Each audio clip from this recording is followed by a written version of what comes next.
ఓ సాధారణ సంభాషణ నిజమైన ఎదుగుదలకు ఒక దారి చూపగలిగితే ఎలా ఉంటుంది? భలే ఉంటుంది కదా! సరిగ్గా ఆ పనిచేసే ఒక పవర్ఫుల్ ఫ్రేమ్వర్కే ఈ ఐగ్రో మోడల్. ఇది కేవలం మాటలకే పరిమితం కాదు. ఈ సింపుల్ స్ట్రక్చర్ ఎంత పవర్ఫుల్ రిజల్ట్స్ ఇస్తుందో ఇప్పుడు స్టెప్ బై స్టెప్ చూద్దాం.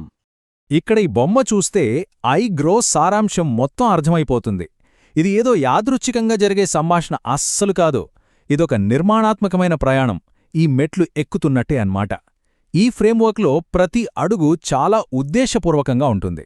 ఒకదానిమీద ఒకటి నిర్మిస్తూ చివరికి ఒక వ్యక్తిని వాళ్ల లక్ష్యం వైపు నడిపిస్తుంది. సరే, ముందుగా కోచింగ్ అంటే ఏంటో ఒక స్పష్టత తెచ్చుకుందాం.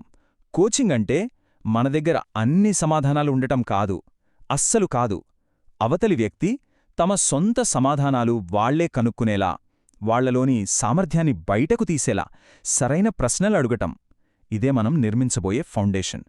ఇక్కడే అసలైన మార్పు మొదలవుతుంది. మరి ఈ ఫ్రేమ్వర్క్ ఆచరణలో ఎలా పనిచేస్తుంది? ఐగ్రోలోని ఆ పద్ధతిశీలమైన దశలవారి ప్రక్రియలోకి ఇప్పుడు లోతుగా వెళ్దాం రండి. అయితే ఐగ్రోలోని మొదటి అక్షరంలోకి వెళ్లే ముందు మనమొక ముఖ్యమైన విషయాన్ని అర్థం చేసుకోవాలి. ఈ ఫ్రేమ్వర్క్ ఏంటి సమస్య అని అడగదు, ఆ వ్యక్తి ఎవరు అని అడుగుతుంది. ఈ మానవ కేంద్రిత దృక్పథమే దీని వెనకున్న అసలు సీక్రెట్. ఇదే దీన్ని ఇంత పవర్ఫుల్గా మార్చేది. ఈ మొత్తం ప్రక్రియ ఇన్వైట్తో మొదలవుతుంది. ఇక్కడ మన లక్ష్యం ఒక్కటే, ఒక సురక్షితమైన, నమ్మకమైన వాతావరణాన్ని సృష్టించడం. ఎందుకంటే తర్వాతి సంభాషణ మొత్తం దీనిపైనే ఆధారపడి ఉంటుంది. ఇక్కడ చెప్పినట్టుగా కోచింగ్ తీసుకుంటున్న వ్యక్తికి అవును, నా మాట వింటున్నారు, నన్ను అర్థం చేసుకుంటున్నారు అనే ఫీలింగ్ కలగాలి. ఆ నమ్మకం అనే పునాది లేకపోతే సంభాషణ కేవలం పైపైన మాత్రమే ఉంటుంది. కాని వాళ్లు సేఫ్గా ఫీలైనప్పుడు అప్పుడు చూడండి, నిజాయితీగా అర్థవంతంగా మాట్లాడటానికి తలుపులు తెరుచుకుంటాయి. ఈ ప్రశ్నల స్వభావాన్ని ఓసారి గమనించండి. ఇవేమీ విచారణలాగా లేవు కదా, ఇవి చాలా మృదువైన ఆహ్వానాలు. ఎలా ఉన్నారు, లేదా ఈ మధ్య కొత్తగా ఏం నేర్చుకుంటున్నారు లాంటి ప్రశ్నలు బంధాన్ని పెంచుతాయి. సంభాషణ చాలా పాజిటివ్గా, ఫ్రీగా మొదలవడానికి హెల్ప్ చేస్తాయి. ఆ నమ్మకం అనే పునాది ఏర్పడ్డాక మనం నెక్స్ట్ చాలా కీలకమైన దశకు వెళ్ళొచ్చు. అదే గోల్ లేదా లక్ష్యాన్ని నిర్దేశించడం. ఇది సంభాషణకు ఒక క్లియర్ డైరెక్షన్ ఇవ్వడం లాంటిది.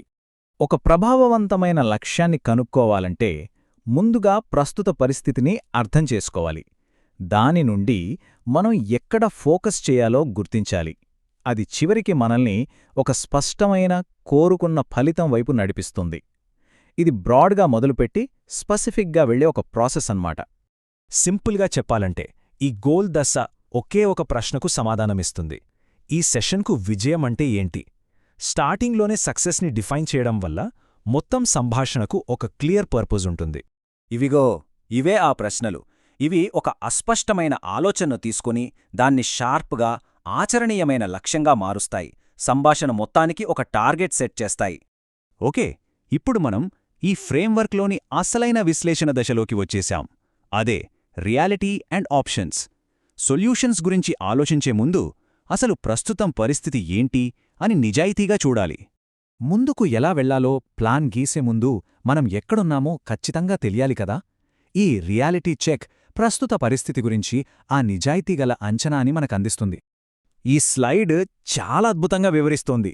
చూడండి, ఒకవైపు రియాలిటీ దశలో ఆత్మపరిశీలన ఉంటుంది, అంటే ప్రస్తుతమేంటి అని చూడటం. మరోవైపు ఆప్షన్స్ దశలో భవిష్యత్తు గురించి ఆలోచనలుంటాయి, అంటే ఏమి కావచ్చు అని చూడటం. ఒకటి వాట్ ఈస్, ఇంకొకటి వాట్ కుడ్ బి. ఇది బ్రెయిన్ స్టార్మింగ్ దశ అన్నమాట.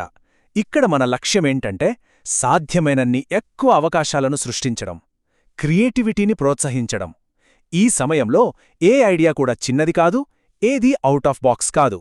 ఈ ప్రశ్నలు మనం ఆలోచించిన ఐడియాలను వాస్తవానికి దగ్గరగా తెస్తాయి. మన క్రియేటివ్ ఆలోచనలను ఆచరణలో పెట్టగల ప్రణాళికగా మార్చడానికి ఎలాంటి వనరులు, అంటే నైపుణ్యాలు, సపోర్ట్, జ్ఞానం కావాలో ఆలోచించేలా చేస్తాయి.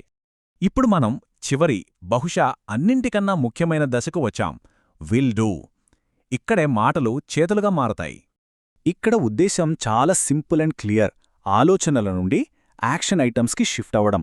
ఈ కోచింగ్ సెషన్ కేవలం ఓ మంచి సంభాషణగా మిగిలిపోకుండా నిజమైన పురోగతికి దారితీస్తుందని నిర్ధారించే స్టెప్ ఇది.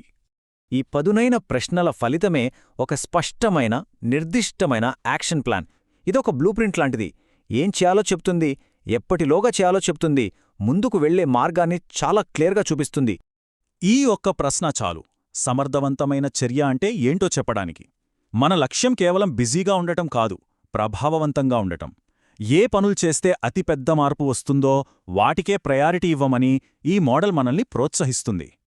మొత్తం మీద చూస్తే ఈ ఫ్రేమ్వర్క్ మాటలకు, చేతలకు మధ్య ఒక గట్టి వారధిలా పనిచేస్తుంది. కేవలం మాట్లాడ్డంతో ఆగిపోకుండా నిజమైన పురోగతి వైపు నడిపిస్తుంది. సరే, ఈ చివరి ఆలోచనతో ఈ వివరణను ముగిద్దాం. మన సొంత సంభాషణలలో, మన టీమ్స్లో కేవలం సరైన ప్రశ్నలు అడగటం మొదలుపెడితే ఎంతటి మార్పును తీసుకురావచ్చో ఒక్కసారి ఆలోచించండి.